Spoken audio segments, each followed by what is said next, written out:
नमस्कार, हमारी खास पेशकश में आपका स्वागत है। आपके साथ मैं हूं जीनत सिद्दीकी। पहलवान, the game of crime, gangs of wrestler. जुर्म के अखाड़ों के पहलवान रेसलर सुशील कुमार जेल में बंद है। साथी की हत्या कर अखाड़े से जेल का सफर तय किया।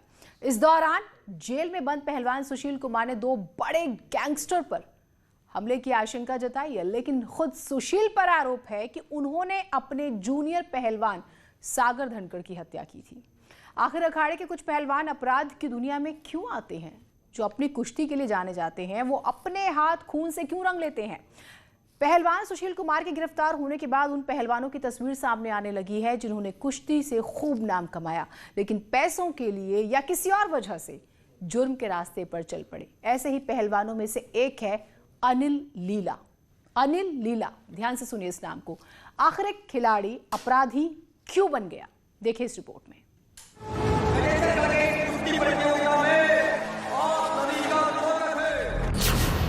कुश्ती,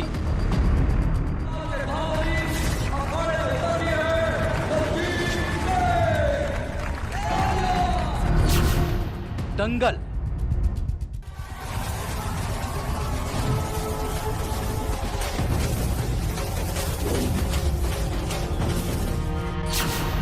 अखाड़े में वर्चस्व की लड़ाई,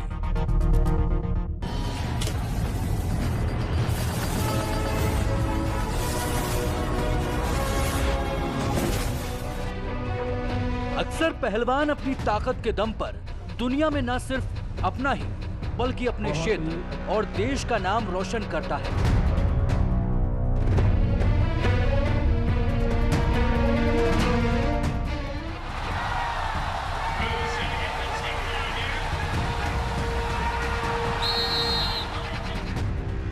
दुनिया में नाम कमाने वाले ज्यादातर पहलवान अपनी ताकत का सही जगह इस्तेमाल करते हैं, लेकिन कुछ रेसलर ताकत के गुरूर में अपराध के रास्ते पर निकल पड़ते हैं। सुशील कुमार नया नाम है।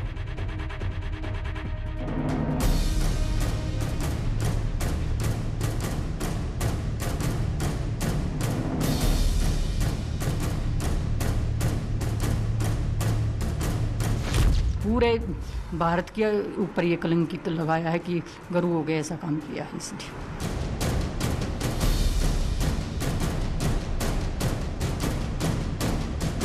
ये 4 मई वाली जो रात थी, ये एक कुश्ती के लिए एक काला दिन था।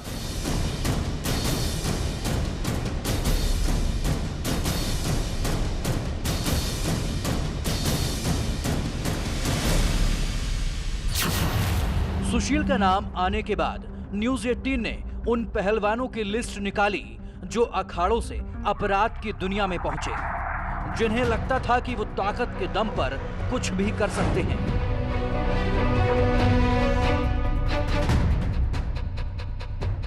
ये जरूर है कि जब कोई फिजिकली स्ट्रांग होते हैं लोग, या इस तरह के मार्शल आर्ट्स वगैरह में जो लोग होते हैं, तो इनको बहुत से लोग आजकल टेंडेंसी हो गई कि उनको बॉक्सर की तरह हायर कर लेते हैं और उनका दुरुपयोग करने की संभावना रहती है।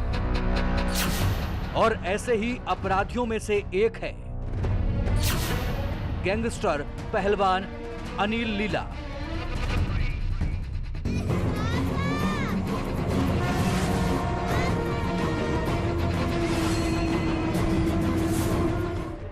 ये तो इनामी अपराधी था। हरियाणा से इस पे इनाम घोषित था, संभवतः 1 लाख रुपए का, और उत्तराखंड पुलिस ने उसे बड़ी अच्छी कार्य योजना के तहत पकड़ा था। पहलवानी हरियाणा के रगों में है। बच्चा बच्चा अखाड़ों का चैंपियन बनना चाहता है।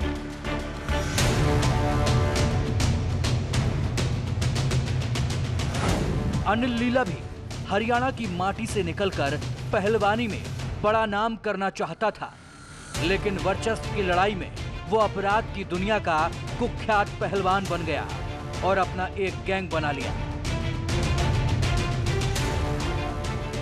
हरियाणा और दिल्ली का 1 लाख का इनामी बदमाश अनिल लीला पहलवान जुर्म की दुनिया में साल 2011 में ही शामिल हो गया था। अपने दोस्तों के साथ मिलकर उसने स्टूडेंट को उसकी कार समेत अगवा किया और 1 करोड़ की फिरौती की मांग की थी।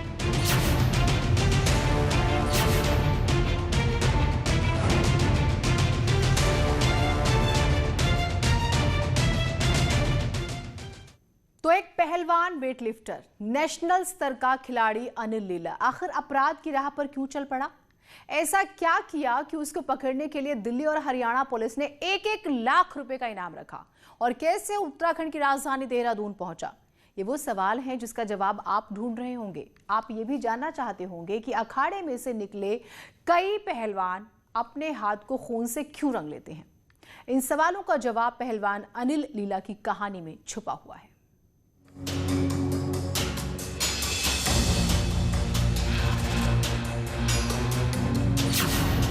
बहादुरगढ़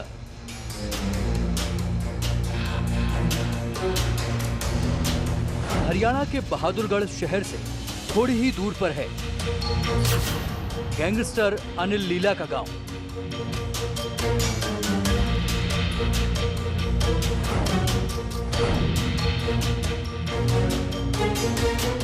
इसी गांव में कभी पहलवानी करता था।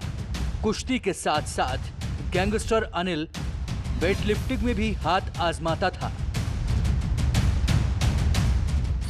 नूना माजरा गांव में अनिल पहलवान उर्फ गंजा नाम से मशहूर था। पहलवानी के दिनों में अनिल लीला मोतीलाल नेहरू कॉलेज में पढ़ाई करता था और इसी दौरान वेटलिफ्टिंग में स्टेट लेवल का चैंपियन बना और नेशनल लेवल पर भी अपना खेल दिखाया। लेकिन इसका मन ना तो पढ़ाई में लगा और ना ही खेल में। ये जल्द से जल्द पैसा कमाना चाहता था और फिर एक दिन रिश्ते में भाई बबलू के साथ नागल में जिम खोल लिया। बबलू के संपर्क में आने के बाद अपराध की दुनिया से अनिल लीला का परिचय हुआ।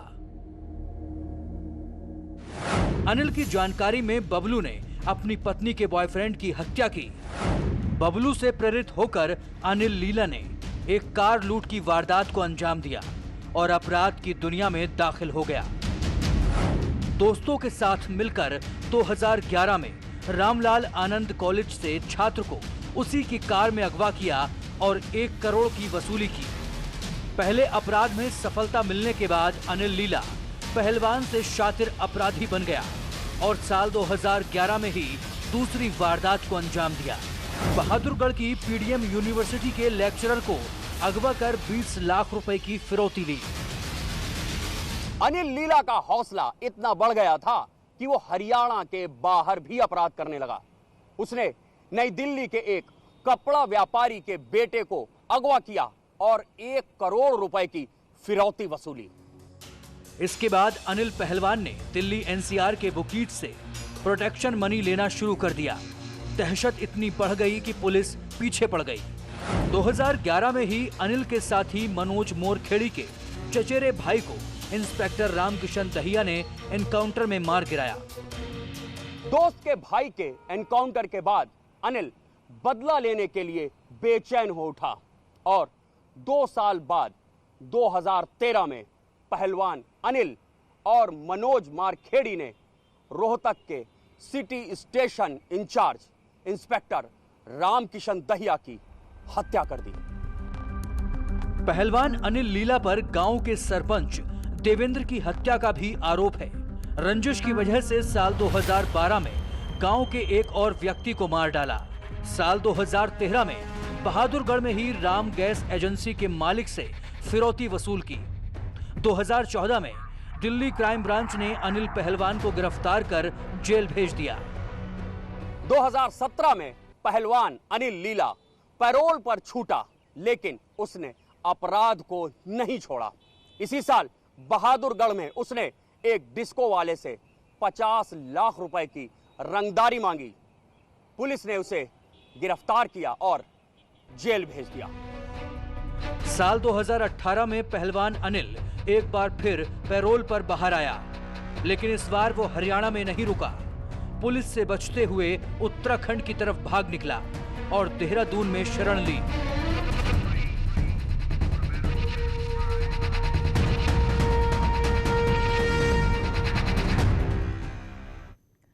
पहलवान अनिल लीला के खिलाफ मकोका एक्ट के तहत क्राइम ब्रांच दिल्ली में केस दर्ज है। 10 से ज्यादा संगीन अपराधों में इसका नाम है। हत्या, लूट, फिरौती के साथ प्रोटेक्शन मनी का कारोबार करता था। घर में माता पिता के अलावा एक छोटा भाई और बेटी भी है।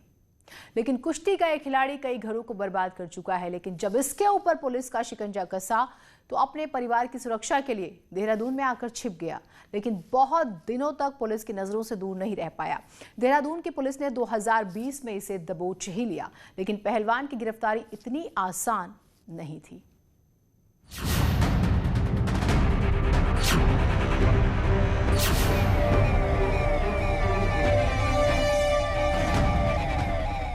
– 2018 में हरियाणा पुलिस अनिल लीला को तलाश कर रही थी। दिल्ली पुलिस भी पीछे थी, लेकिन किसी को पता नहीं था कि गैंगस्टर अनिल लीला कहां है। इसलिए हरियाणा और दिल्ली पुलिस ने 1-1 लाख रुपए का इनाम घोषित कर दिया। दिल्ली एनसीआर में तलाशी के साथ साथ उत्तराखंड पुलिस के पास भी अनिल की हिस्ट्री भेज दी गई। अनिल लीला हरियाणा से फरार होने के बाद अपनी पत्नी और बेटी के साथ 2018 में ही देहरादून आ गया था। देहरादून में अपनी पहचान छिपाकर पत्नी और बेटी के साथ रहने लगा, लेकिन देहरादून पुलिस को इस बात की जानकारी नहीं थी। कुछ दिन बाद जब सूत्रों के हवाले से खबर मिली तो पुलिस चौकन्ना हो गई और पहलवान को पकड़ने के लिए प्लान तैयार करने लगी। अधिकारियों ने पुलिस की एक टीम बनाकर देहरादून के इस इलाके में भेजा।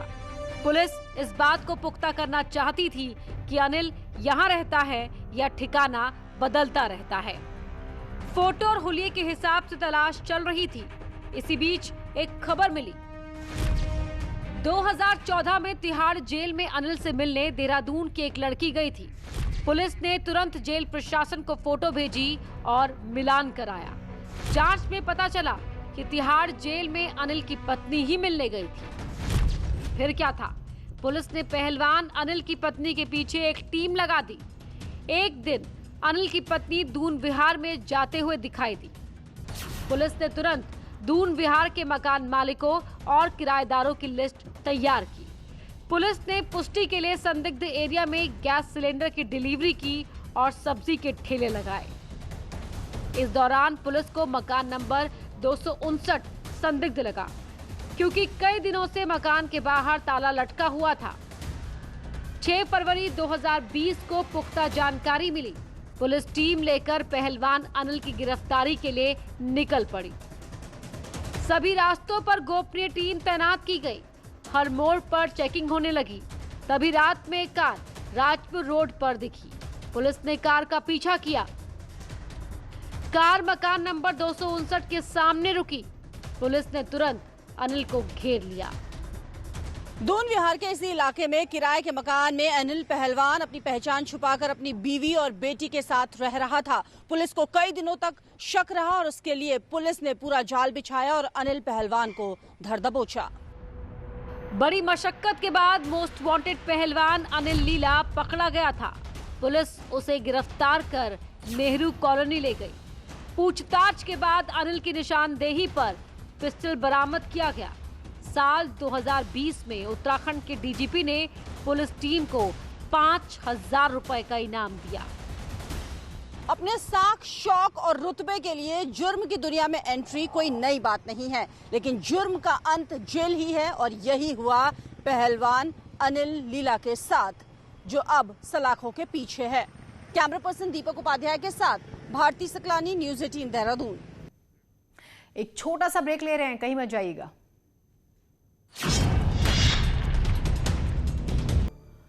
ब्रेक के बाद स्वागत है आप सभी का। कोरोना महामारी ने देश के लाखों लोगों को अपनों से दूर कर दिया। शमशान और कब्रिस्तानों की भयानक तस्वीरें भी हमने देखी हैं।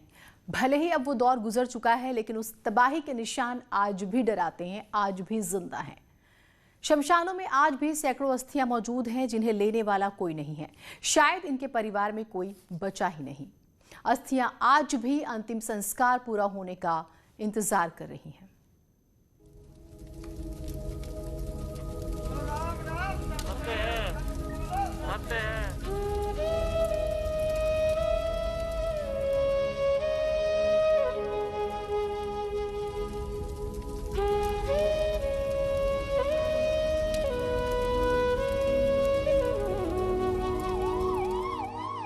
कोरोना का कारवां गुजरता रहा और ये मुल्क बस गुबार देखता रह गया।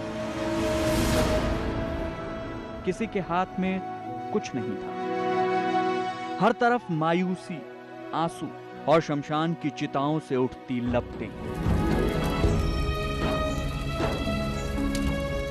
कोरोना का वो तूफान शायद गुजर चुका है, लेकिन उसके बाद की खामोशी आज भी कब्रिस्तानों में, शमशानों में दिखाई देती है।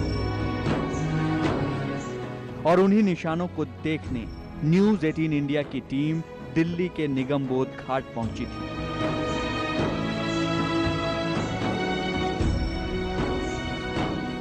बाहर जो लिखा था वो कल तक सच लगता था, आज अधूरा सा लगता है। वो इसलिए क्योंकि शमशान में आज भी सैकड़ों अस्थियां हैं जो किसी अपने का इंतजार कर रही हैं, जिन्हें प्रवाहित करने वाला या तो कोई आया ही नहीं या कोई बचा ही नहीं। अपने चले जाते हैं लेकिन उनकी यादें जो हैं वो बाकी रह जाती हैं। और आप मेरे पीछे जो देख रहे हैं ये अस्थि गृह है, मतलब शमशान में जिन लोगों को शवदाह कर दिया जाता है, जिन लोगों का उनकी अस्थियां लेने वाला कोई नहीं होता, तो उनको यहाँ पर ला के रख दिया जाता है। और कोरोना से पहले ये पूरा अस्थि गृह जो है वो करीबन खाली ही रहा करता था, लेकिन कोरोना के बाद हालात बदल गए। कई ऐसे परिवार हैं जहाँ पर एक दो नहीं, कई सारी मौतें हुई, कोई नहीं बचा जो आकर इन अस्थियों को ले जा सके। और उसके बाद से ये अस्थियां इंतज़ार कर रही हैं कि कोई आए और आकर इनको ले जाके प्रवाहित करे। आमतौर पर अंतिम संस्कार के बाद अस्थियों को लॉकर में रख दिया जाता है। परिवार के सदस्य आते हैं, लॉकर रूम से अस्थियों को ले जाते हैं और अंतिम संस्कार की पूरी रस्म करते हैं। लेकिन कोरोना काल में तमाम अस्थियां हैं जिन्हें लेने वाला कोई नहीं आया। लंबे इंतजार के बाद तमाम अस्थियों को तो खुद शमशान प्रबंधन ने ही पूरे रीति रिवाज के साथ प्रवाहित कराया। सबसे बड़ा तो लॉकडाउन था। सबसे बड़ा रीजन अगर हम कहें तो हरिद्वार गणगंगा जाने का रास्ता ही नहीं थे। नंबर दूसरा रीजन मैंने बताया कि बाल परिवार में 2 डेथ हो गई, 4 हो गई, उनको संभालने वाला नहीं था। लिमिटेड बेड में जब लोग मना कर देते हैं या बिल्कुल हम देख लेते हैं कि ये नहीं आएगा, तो हर महीने हमारे यहाँ से एक एम्प्लॉई जाता है गाड़ी लेके, विधि विधान से हरिद्वार में या गणगंगा पे उसको प्रोवाइड कर देता है। घाट पर ही हमें हाथों में थैलियां लेकर जाते कुछ लोग दिखे। पूछा तो पता चला एक स्वयंसेवी संस्था से जुड़े हैं और इन थैलियों में वो अस्थियां हैं जो आज भी प्रवाहित नहीं हो पाई हैं। और एनजीओ के सदस्य पूरे विधि विधान के साथ इस काम में जुटे हैं। अंदर आए तो एक बड़े से हॉल में ऐसी सैकड़ों थैलियां मौजूद थीं। बताया गया कि एक थैली में एक शख्स की अस्थियां नहीं है, बल्कि हर थैली में दर्जनों अस्थियों को रखा गया है। यानी कोरोना का वो तूफान कितना जानलेवा था, इसका अंदाजा आप भी लगा सकते हैं। मुझे बताइए सर, आप ये कह रहे हैं कि ये दिल्ली भर के घाटों से जमा हुए हैं, तो इसमें ये कितना है, कितने लोगों की? देखिए मैं आपको बताऊं कि ये जो बैग्स आप देख रहे हैं, हाँ। इसमें 60 किलो, 80 किलो और 100 किलो वाले बैग्स हैं, जिसके अंदर आटा, सूजी वगैरह जो लोग आते हैं वो आते हैं। हमने उन बैग्स को लिया टॉप प्रायोरिटी के अंदर, और एक बैग्स के अंदर जो 100 किलो का बैग है उसके अंदर करीब 35 के लोगों की अस्थियां आ जाती हैं। कितने? 35 लोगों की अस्थियां एक मतलब में आ जाती हैं। एक बैग के अंदर 35 आदमी की अस्थियां हैं। अब आप खुद हिसाब लगा लीजिए कितने बैग्स हैं यहाँ पर? ये 170 के लगभग हमारे बैग्स। 170 बैग्स हैं। एक बैग में 35 लोगों की अस्थियां हैं और 170 बैग्स हैं। आप खुद अंदाजा लगाइए कि इस छोटे से प्लेटफॉर्म में जो आपको दिखाई दे रहा है उसमें सैकड़ों लोग मौजूद हैं, जिनके भाई, जिनके माँ, जिनके बाप, जिनको आप मतलब लोग आए लेकिन उनका क्रिमेशन नहीं किया, किसी डर से, किसी खौफ से, जो भी चीज़ थी वो सब यहाँ पर मौजूद है और उसकी जिम्मेदारी ली है यहाँ तक पहुँचाने की। अब ये देखिए इसके अंदर ये हाँ। सिर्फ अस्थियां क्योंकि कोरोना के अंदर राख वाली नहीं आती। अच्छा। तो हमने इसको सिर्फ सीएनजी के जहाँ से या इलेक्ट्रिक वालों से जहाँ से हुआ, हाँ। हमने इसको इलेक्ट्रिक वालों से लेकर के और उनको विधिवत उसी तरीके से हम लोग लेके आए। हाँ। मैं अपनी टीम के जो हमारे सदस्य हैं इनका हौसला अफजाई करना ये सब लोग हैं। ये देखिए, आप सोचिए, जब अपनी जान की फिक्र हो, लोग अपने अपनों को छोड़ जाते हो, अपने माँ बाप को, भाइयों को, बहनों को छोड़ के चले जाते हो, उस वक्त में इन लोगों ने खड़े होकर उनका दाह संस्कार करवाया, उन लोगों ने उनकी अस्थियों को इकट्ठा किया और अब यही लोग उनको ले जाके विसर्जित करेंगे गंगा के अंदर। कहना मुश्किल है कि इन अस्थियों को लावारिस कहना ठीक है या नहीं, क्योंकि वजह लॉकडाउन भी हो सकता है, बीमारी का डर हो सकता है, ये भी हो सकता है कि परिवार में अस्थियों को प्रवाहित करने वाला कोई बचा ही ना हो। खैर, जो हुआ सो हुआ। अब दुआ करनी होगी कि देश में ऐसी तस्वीरें फिर कभी ना दिखाई दें। नेटवर्क 18 ये सुनिश्चित करना चाहता है कि हर भारतीय को कोविड-19 का टीका मिले। टीकाकरण जागरूकता बढ़ाने के लिए नेटवर्क 18 और फेडरल बैंक की पहल संजीवनी अ शॉट ऑफ लाइफ को सपोर्ट करे। Health expert Apollo 24/7।